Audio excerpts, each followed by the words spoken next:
It all began with a message from Jordan, a close friend who rarely planned anything but had suddenly decided we all needed a weekend away. He invited a small group, myself, Maya, and Chris, to his family's lake house. The way he described it, the place sounded perfect. Quiet, peaceful, surrounded by trees, and right on the water. It had been in his family for decades, passed down from his grandfather to his uncle, and now left untouched for years. But there was something he hadn't told us until we were halfway there. His uncle had died in that house. Not a natural death, either. The details were fuzzy, and Jordan didn't go into it, just saying that the family stopped visiting after the incident. He thought it would be a good idea to bring some life back to the place. By the time the car rolled down the narrow dirt road toward the house, the sky had already begun to turn orange and pink with the setting sun. The air was cool and still, the only sound the crunching of tires on gravel and the quiet hum of the forest. Then the lake came into view, calm and too still, like a mirror reflecting the deep woods and the faint glow of dusk. The house itself stood like a forgotten secret beside the water, old and wooden, its paint faded and windows dark. There were no lights on, no sign of life. Yet the moment the car stopped and everyone stepped out, the air seemed to shift, heavier, quieter, as though the forest had stopped breathing for a second. Jordan found the key where his uncle always kept it, under a stone frog statue on the porch, half covered in moss. As the front door creaked open, a wave of musty air hit everyone like a wall. The smell was hard to describe. It wasn't just dust and old wood. It was something deeper, sour, like clothes left wet for too long, and something else, something almost metallic. The group stepped inside slowly. The floors creaked under their feet, and the dim light from the windows barely lit the room. Furniture was covered in sheets, and a thick layer of dust coated everything. As they moved through the house, something felt off. The house didn't just seem old, it felt watchful. The kitchen was cold despite no open windows. One hallway, near the back, gave everyone chills just walking past it. They decided to light a few candles and settle in, brushing off the strange feeling as nerves. After all, it was just an old house. That night, after dinner, they sat on the back porch, looking out at the water. The moon rose high and cast silver light across the lake. It should have been beautiful. But then a figure appeared at the far end of the shore, tall, still, and completely silent. No one spoke. No one moved. The figure didn't either. And, just as quickly as it came, it stepped back into the trees and vanished. The next morning brought no sense of comfort. Even with sunlight slipping through the dusty windows, the lake house didn't feel any warmer. It remained cold, not just in temperature, but in presence. The silence had a weight to it, as if the walls themselves were listening. While exploring more of the house, Chris wandered down the main hallway near the kitchen and found something odd, a door that didn't match the rest. Smaller than the others, it had no visible handle and was sealed tight with an old, rusty lock. He called the others over, tapping the door with the back of his knuckles, a smirk on his face. "Probably just some junk room," he said casually. Maya stood beside him, arms crossed, while Jordan raised an eyebrow and said the door wasn't mentioned in anything he'd seen before. Chris, always the jokester, laughed and said it looked like something from a horror movie. "What do you think's inside? Skeletons, ghosts, or maybe Uncle James's secret wine stash?" he joked. No one laughed. Even in daylight, the door had an unsettling feel. Something about it didn't belong. It was placed oddly, tucked between two walls, as if the house had tried to hide it. The wood around the frame was different, darker, as if water or something. Worse, had stained it long ago. The group stood there for a moment, not knowing why they couldn't stop staring at it. Then Jordan shrugged and said they'd leave it alone. The lock looked like it hadn't been touched in years, and no one wanted to break anything. Later in the afternoon, the group stepped outside to walk along the edge of the lake. The water was still as glass, the wind barely whispering through the trees. It should have been peaceful, but something about the lake felt wrong, the kind of wrong that makes animals stay quiet.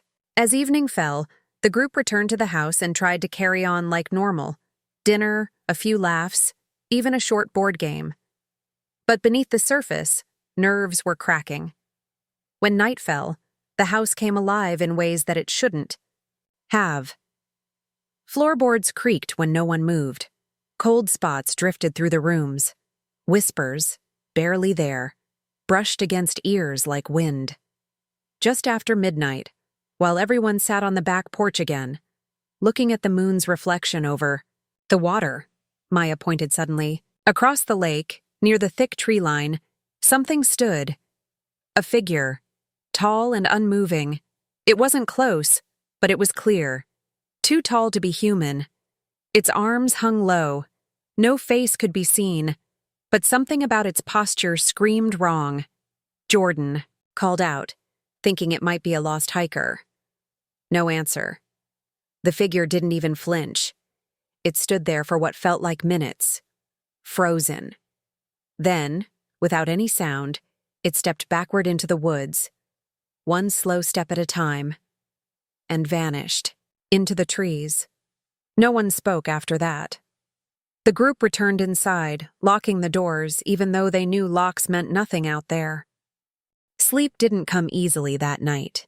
Shadows shifted in corners where no light should have moved. The house groaned as if settling, but the sounds were too purposeful, too deliberate, like footsteps pacing just above the ceiling, where there was no second floor. Morning light eventually crept through the curtains, but even that seemed duller, almost faded, like the house had somehow swallowed a bit of the sun. Over breakfast, the air remained tense. No one brought up the figure by the lake. No one dared to mention the sealed door. Instead, the group spoke in short, half-hearted sentences, avoiding eye contact and forcing smiles that didn't reach their eyes. It wasn't until Chris, annoyed by the silence, decided to break the strange mood. He grabbed a flashlight and declared he was going to open that door, joking about finding treasure or maybe a haunted doll. Jordan tried to stop him, saying it wasn't a good idea, but Chris was already halfway down the hallway. The others followed, hesitantly, drawn by something none of them could explain. The locked door still stood there, unchanged, but now it seemed different. Taller, maybe. The air around it was colder. Chris pulled out a small multi-tool and began fiddling with the lock, laughing under his breath. The metal screeched, resisting, until with one sharp click, it popped open.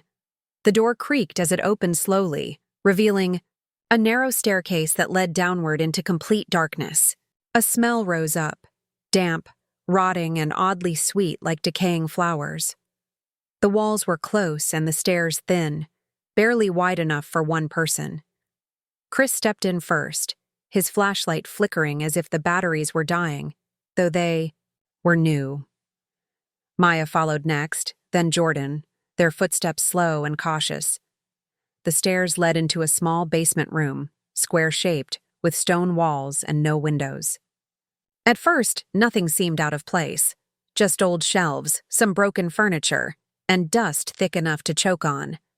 But then Maya found it, carved into the far wall, almost hidden behind a collapsed shelf. A symbol. Strange, sharp, almost alive. In its design.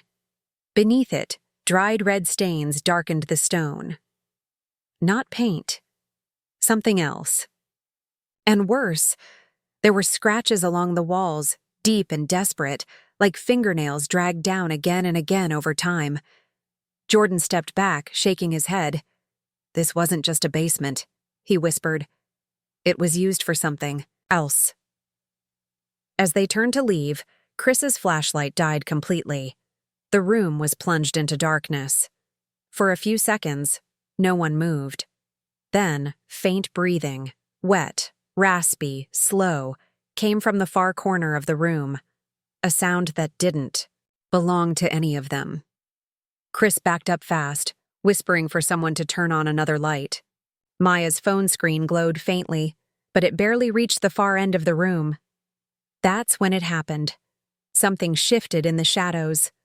A low growl filled the silence, not from an animal, but something trying to sound like one.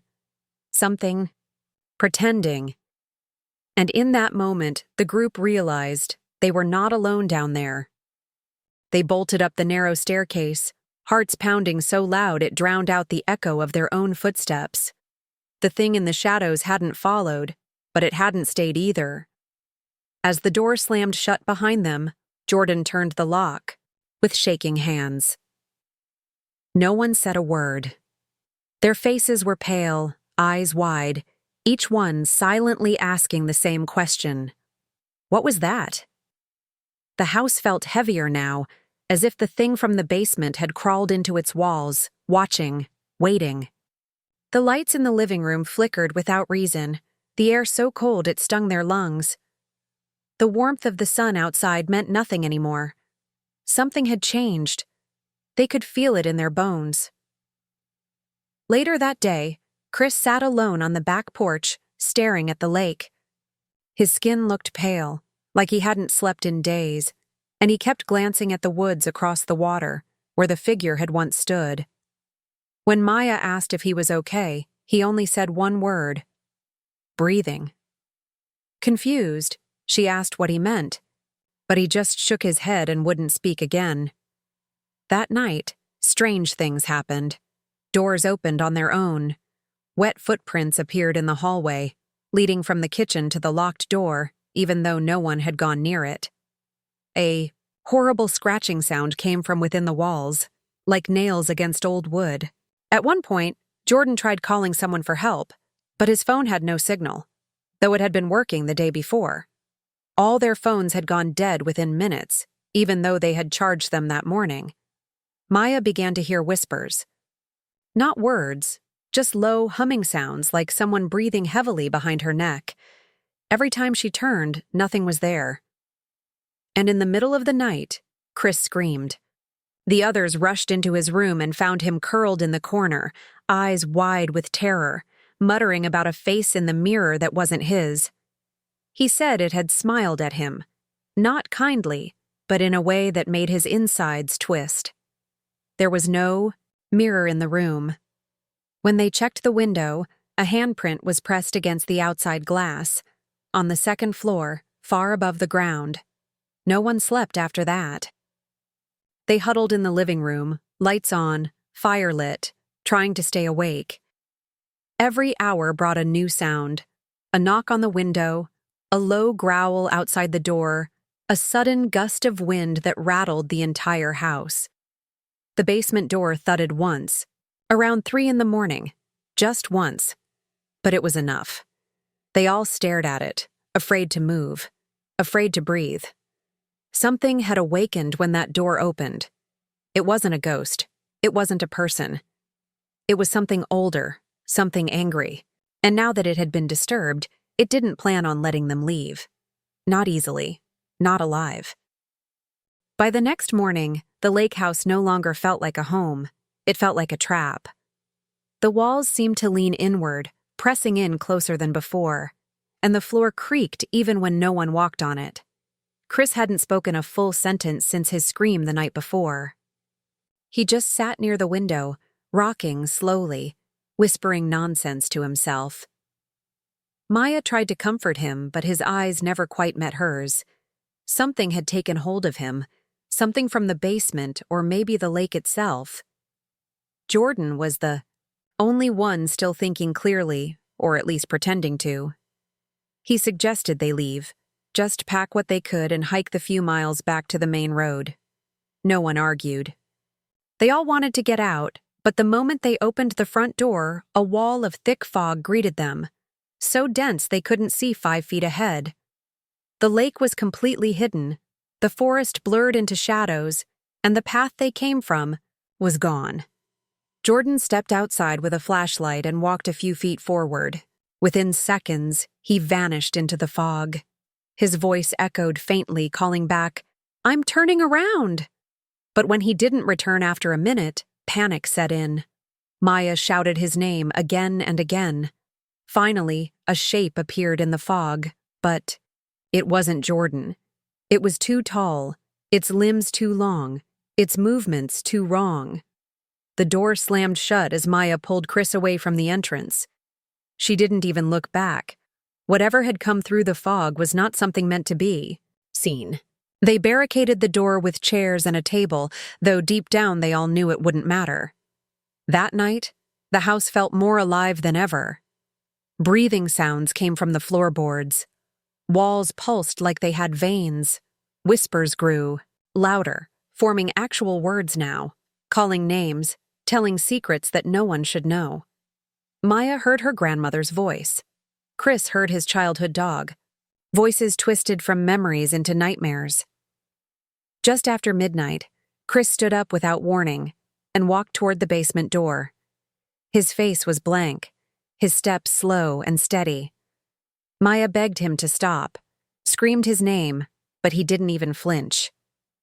The lock turned on its own, metal groaning like it was waking up, and the door creaked open. Cold air rushed out, so bitter it made her eyes water. Chris disappeared down the stairs without a word. The door slammed shut behind him, locking itself.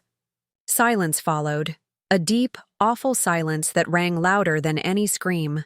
Maya pounded on the door, crying, trying to open it, but nothing moved. Not the handle, not the hinges. And then, from the other side, came a sound that didn't belong to Chris. A growl. Low, twisted, and filled with hunger. Something had taken him. Something that had been waiting. Something that would come for her next. Morning never really came. The light outside stayed a dull gray, as if the sun had forgotten this place. Maya sat alone now, knees pulled to her chest, her back pressed against the cold wall of the living room. Every part of her body trembled, not just from fear, but from the sickening feeling that the house was no longer just haunted. It was alive. It watched through the mirrors, whispered through the cracks, and breathed through the walls. Jordan had not returned. Chris was gone. No footsteps, no screams, no trace, only silence, and the memory of a growl that didn't sound fully human. The basement door remained shut, but it pulsed slightly, like something breathing behind it. Furniture moved during the night. Not loudly, not dramatically, but just enough. Chairs would slide slightly to the left. Lamps would turn without touch. The fireplace, though cold, flickered with shadows that danced in unnatural ways. And through it all, Maya remained still, too afraid to close her eyes. Her phone lay dead in her lap, a cracked screen staring back at her. Food and water were long gone, but hunger didn't seem to matter anymore. The house fed on fear, not flesh. Late that evening, a soft knock echoed from the back door. 3 soft taps. Then silence. Then again. 3 more. Slowly and rhythmically, like something was testing. Maya didn't move, didn't answer. She already knew no one would be standing there. Instead, a voice followed. Familiar. Friendly. Chris's voice, calling her name gently, sweetly, just like he used to. Maya. Open the door. But the tone was wrong. Too slow, too soft. And when she peeked through the curtain, she saw a shape with Chris's body, but not his movements. The smile was stretched too wide, the head tilted too far to the side, and the eyes were black. Not empty, full of something ancient. Something that wore his face like a mask. She backed away, shaking, tears streaming down her cheeks. The knocking stopped. The voice faded. But the smile lingered in her mind, echoing like a curse. That night, sleep finally came, but it brought no peace. Dreams turned to traps, hallways that twisted endlessly, doors that led to mirrors filled with blood. And always, the same whisper. It's inside now. When she woke, the basement door was open. Just a crack. Enough to let the cold seep in. Something had come up during the night. Not to take her, yet, but to remind her it was still there, still watching, still waiting. Maya sat on the couch, eyes locked on that dark gap in the hallway, knowing she couldn't stay another night. Not if she wanted to leave with her soul intact. The house had taken almost everything. But one thing remained. Choice. She could run, or she could go down and face whatever waited below. Either way, the story was no longer about what had happened. It was about what came next. The sun never truly rose on the final day. It merely pushed the shadows aside just enough to let the fog glow pale and sickly. Maya stood at the edge of the hallway, eyes fixed on the basement door that hung slightly ajar. Cold air drifted upward. From the blackness below, carrying with it the faint smell of wet earth and something older, something rotted. Her legs ached, her throat was dry, but the deeper ache was in her chest, carved by fear, loss, and the heavy weight of knowing no one was coming to save her. The world outside felt like a distant dream, and the only thing that felt real now was this house and the evil breathing beneath it. The silence was worse than any scream. Every creak of the wood, every whisper in the air felt like a test of her will. She picked up the flashlight, its beam weak but enough to cut through the first few steps of the descent. Her hand trembled as she pushed the basement door open the rest of the way. It let out a moan, like something being disturbed from centuries of sleep. The stairs below looked endless, like they led straight into the heart of something ancient. She took a deep breath and stepped down, each footfall heavier than the last, her mind filling with flashes of Chris's voice, Jordan's laugh, and the warmth they once shared by the lake. All gone now. The basement wasn't just a room, it was a tunnel. The walls pulsed like skin, wet and breathing. Strange markings lined the stone floor, symbols that seemed to twist when looked at too long. In the center of the room stood a mirror, tall, old, and cracked. Her reflection wasn't right. It smiled when she didn't. Its eyes blinked when hers stayed still. Then it whispered. Not in her voice, but in 1,000 voices all layered on top of each other. They begged, they warned, they laughed. And behind the mirror, something began to take shape. A mass of limbs and mouths, eyes that opened and closed in rhythm with her heartbeat. The thing that had worn Chris's face. The true soul of the house. It didn't attack. It didn't lunge. It only offered a choice.